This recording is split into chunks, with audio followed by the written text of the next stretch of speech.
Quelques jours avant le maillot jaune et son peloton, ce sont les gilets jaunes qui ont animé le centre-ville de Grenoble samedi. Le confinement est passé par là, mais n'a pas entamé la mobilisation de tous. Mobiliser le département le reste également pour fêter le vélo. Dimanche, c'était le prologue au domaine de Visil avant une étape 100% iséroise mardi et un départ de Grenoble mercredi. Et puis, parce qu'il n'y a pas que le vélo dans la ville, le Zap Sport vous donnera les résultats du GF38 et du FCG, des nouvelles du hockey sur glace et de l'Ultra Trail du Vercors pour prendre un peu de hauteur.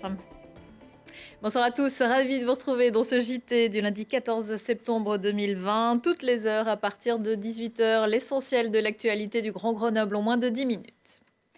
L'école des pupilles de l'air à Montbonneau, toujours sous le choc après le drame qui a coûté la vie à 2 de ses élèves samedi après-midi. Le petit avion au bord duquel ses pupins de première et terminale, un garçon et une fille, avaient pris place, est allé percuter une montagne dans le secteur du Pas de la Coche en Belledonne. Leur instructrice est également décédée. Il participait à une sortie découverte dans le cadre du brevet d'initiation à l'aéronautique et avait décollé de l'aérodrome du Versouf. Une cellule psychologique a été mise en place à l'école des pupilles de l'air. Une enquête est en cours. Avant le maillot jaune, ce sont les gilets jaunes qui faisaient leur retour dans la capitale des Alpes samedi. Mais 7 mois après la dernière manifestation pour la défense du pouvoir d'achat et plus de justice sociale, ce n'était pas la foule des grands jours. Qu'importe, les plus vaillants étaient là, Lilian Veillet aussi. Des pancartes, des chants et de la colère. Presque 2 ans après le début du mouvement, les Gilets jaunes se sont à nouveau mobilisés à Grenoble pour dénoncer la politique d'Emmanuel Macron. C'était important que partout en France, les Gilets jaunes ressortent et montrent qu'on était là, puisque les conditions de notre colère n'ont pas bougé depuis le début du mouvement. Distribuer 100 milliards à l'industrie, etc., il n'y a pas besoin de débattre non plus. Voilà. Par contre, quand il s'agit de redonner du pouvoir d'achat aux travailleurs, là c'est une autre paire de manches, quoi. Ils étaient quelques centaines à demander notamment plus de justice, plus de pouvoir d'achat et plus de démocratie. Nous, on se bat pour la justice sociale, pour la justice fiscale, pour que les gens qui sont dans la pauvreté ne le soient plus et des moyens suffisants de vivre. On se bat aussi pour qu'il y ait une vraie démocratie, parce qu'avec Macron, c'est le pouvoir absolu. Et tout ça, on ne l'a toujours pas obtenu. D'ailleurs, je ne pense pas qu'on l'obtiendra de ce gouvernement. Ils demandent un changement profond qui n'est pas près d'arriver. Le mot d'ordre des Gilets jaunes, justice fiscale et plus d'équité. Plus d'égalité déjà devant la loi, tu vois, que la loi soit la même pour tous.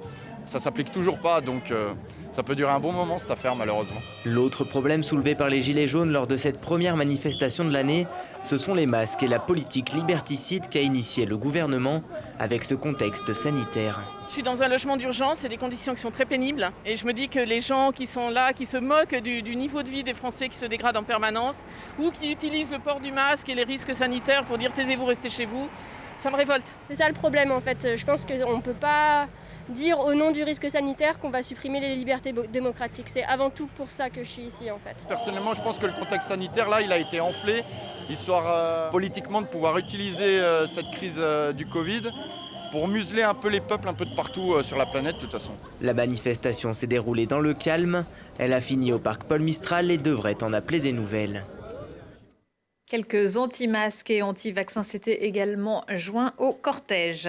Un important incendie s'est produit ce matin dans une résidence au Fontanil-Cornillon. Le feu, dont on ignore pour l'instant l'origine, a détruit plusieurs appartements. Il se serait déclaré au premier étage du bâtiment. Gravement intoxiqué, un homme a été transféré d'urgence à l'hôpital Édouard Herriot de Lyon qui possède un caisson hyperbare. 8 personnes auraient été plus légèrement intoxiquées, dont un sapeur-pompier et un gendarme.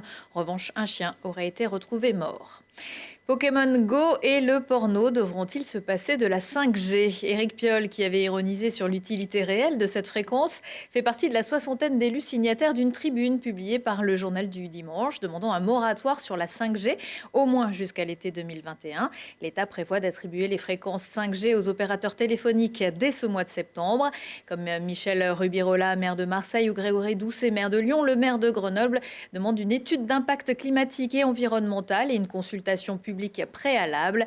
En Isère, les maires de Saint-Égrève, Champagné et Champs-sur-Drac ainsi que le sénateur Guillaume Gontard ont également signé cette tribune. Des élus isérois, excepté le sénateur, qui sont aussi conseillers métropolitains et qui se sont donc retrouvés vendredi soir à Visil pour une réunion aux côtés d'autres élus de 4 groupes de gauche. Après une élection houleuse le 17 juillet et un été tendu, l'objectif était d'apaiser le débat à la métropole. Ceux qui demandaient la démission de Christophe Ferrari, le président, ont changé d'avis et affiché une volonté de travailler ensemble. Ensemble, c'est tout. Donc sans La République en marche, ni la droite. L'élection des vice-présidents sera le temps fort du Conseil métropolitain vendredi à partir de 10h à Alpexpo. Autre réunion à Visil dimanche dans une ambiance nettement plus chaleureuse. L'Isère fêtait le tour dans le parc du château avec un événement dans la route de la 4e édition de Paysage. L'art et le sport avaient rendez-vous pourvu que ça roule et que ça tourne. Normal pour un site qui a vu naître la révolution, Lilian Veillé. Des funambules à bicyclette, des acrobates et des jongleurs.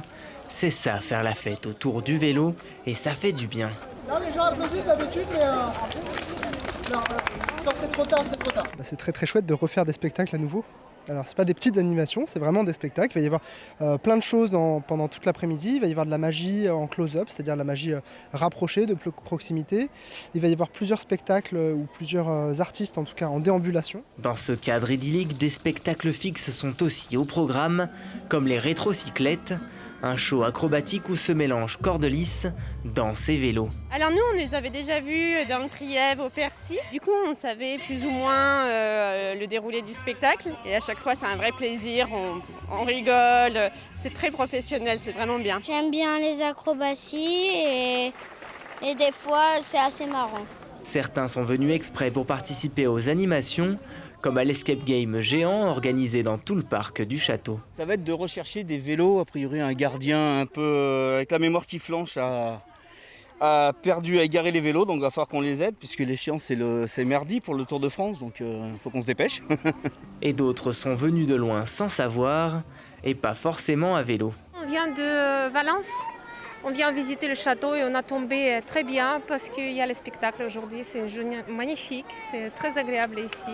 Au milieu des acrobates, des balades et du village des producteurs de l'Isère, tout le monde y trouve son compte et on oublierait presque l'événement essentiel. C'est le mélange de ce que nous aimons, c'est savoir le vélo, une fête populaire autour de la culture, autour aussi des produits de la marque Isère. Bref, c'est aussi ne pas oublier que le Tour de France, c'est la fête. Au total, 13 artistes de cirque ont déambulé dans le château et montré, en attendant l'arrivée des champions, que l'Isère est une vraie terre de vélo. Et paysage, ça continue. Tout le programme sur paysage au singulier paysage au pluriel.fr. Le Tour de France, c'est aussi un dispositif de sécurité hors norme. Les gendarmes font partie intégrante du dispositif depuis 1903 et sont cette année encore en première ligne.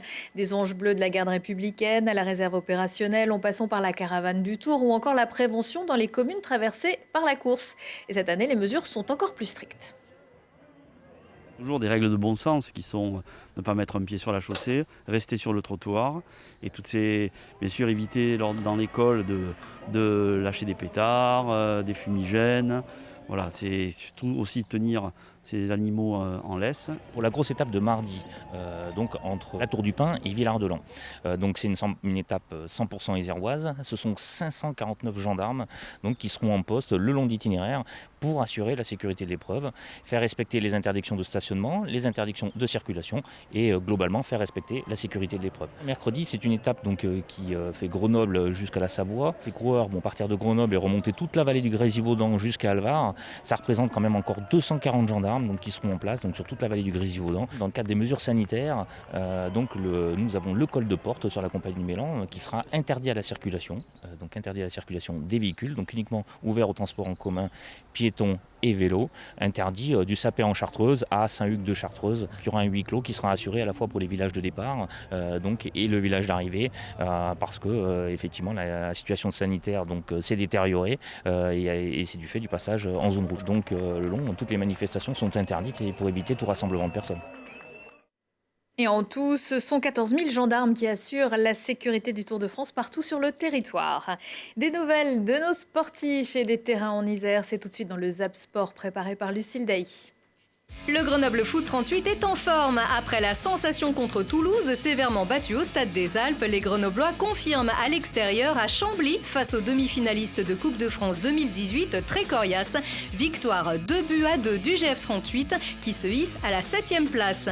C'était pourtant bien parti une semaine après la victoire du FCG pour son entrée dans la saison. Un bel essai d'entrée de jeu à Aurillac nous fait soudain rêver de finale, de montée. Mais la réalité du terrain nous rattrape et Grenoble plie sous la pression des Auvergnats. Défaite sans bonus 26-13, le FCG descend à la 10e place du classement. 7 mois après, les Brûleurs de Loups sont de retour et gagnent en amical à Chamonix, là où ils avaient signé leur dernière victoire en date en Ligue Magnus. Les Brûleurs de Loups avaient encaissé la semaine dernière 2 défaites face à des ténors européens, Lausanne et Genève. La Ligue Magnus reprend avec le moral le 26 septembre à Nice pour Grenoble. Enfin, un grand bol d'air et des athlètes au sommet. L'Ultra Trail du Vercors a pu se courir dans le cadre magique des crêtes du Vercors, sublime de paix et de majesté, pendant que les coureurs exécutent 55 km d'une course à plein régime sur 2600 mètres de dénivelé. Le premier à l'arrivée, c'est Thibaut Marquet et la première dame, c'est la grande Manon Benoît. Plus d'infos dans le JT des Sports à retrouver à 19h15, 20h15, 23h15. Le coureur cycliste isérois Nance Peters, vainqueur d'une étape sur le Tour, sera en direct de l'hôtel Lesdiguières, avec aussi Santiago Olivas, président de l'ASPTT, organisateur de la Grenobloise, course pédestre solidaire, qui organise une édition à distance. Covid-19 oblige. Prochain rendez-vous avec l'actu dans 1 heure et en replay sur télégrenoble.net. Excellente soirée à tous.